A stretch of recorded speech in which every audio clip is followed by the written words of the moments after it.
என்னை பொறுத்த வரைக்கும் 12 வயசு வரைக்கும் குழந்தைங்களுக்கு ஆணோ பெண்ணோ, ஆண் குழந்தையோ பெண் குழந்தையோ 12 வயசு வரைக்கும் எந்த டாக் ப்ரீடாக இருந்தாலும் சரி, உலகத்திலே பெரிய ஏஞ்சல் டாக் ப்ரீடாக இருந்தாலும் சரி, உங்களுடைய மேற்பார்வை இல்லாமல் 2 பேர்த்து மட்டும் தனியாக விடக்கூடாது. இல்லை 2-3 குழந்தைங்க அந்த ஏஜ் ரேஞ்சுக்குள்ளே இருக்காங்க, 8, 9, 7 அந்த மாதிரி இருக்காங்க. அப்போ ஒரே ஒரு கோல்டன் ரிட்ரீவர் மட்டும் சுற்றி விளாண்டுட்டு இருக்குன்னா நீங்கள் உங்கள் மேற்பார்வையில் அது நடக்கணும். அதே மாதிரி டாகுக்கும் ப்ராப்பராக ஜம்ப் பண்ணக்கூடாது, இந்த ட்ரைனிங் இதெல்லாம் சொல்லித்தரணும். ஏன்னா ஹை எனர்ஜி ப்ளேஃபுல்.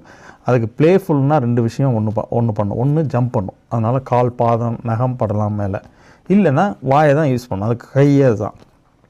அதை நம்ம அந்த மவுத்திங்னு சொல்லுவோம், பிடிக்கிறது இது பண்ணுறது, கையவோ விரலையோ அப்படி கவுறது. சில நேரம் தன்னை அறியாமல் கொஞ்சம் ஃபோர்ஸ் அதிகமாக யூஸ் பண்ணிட்டா காயப்படும். அப்போ நம்ம வேணுன்ட்டே கடிச்சிருச்சுன்னு நினச்சிடுவோம். அப்படி இல்லை, நீங்கள் ப்ராப்பராக வளர்த்திங்கன்னா அந்த டாக்ஸ் ஈஸியாக குழந்தைங்களுக்கு அடாப்ட் ஆகும். குழந்தைங்களுக்கு டாலரேட் பண்ணுறது இது ஈஸியாக டாலரேட் பண்ணணும் பழகின நாய்கள். அதனால் ஏர்லி சோஷியலைசேஷன்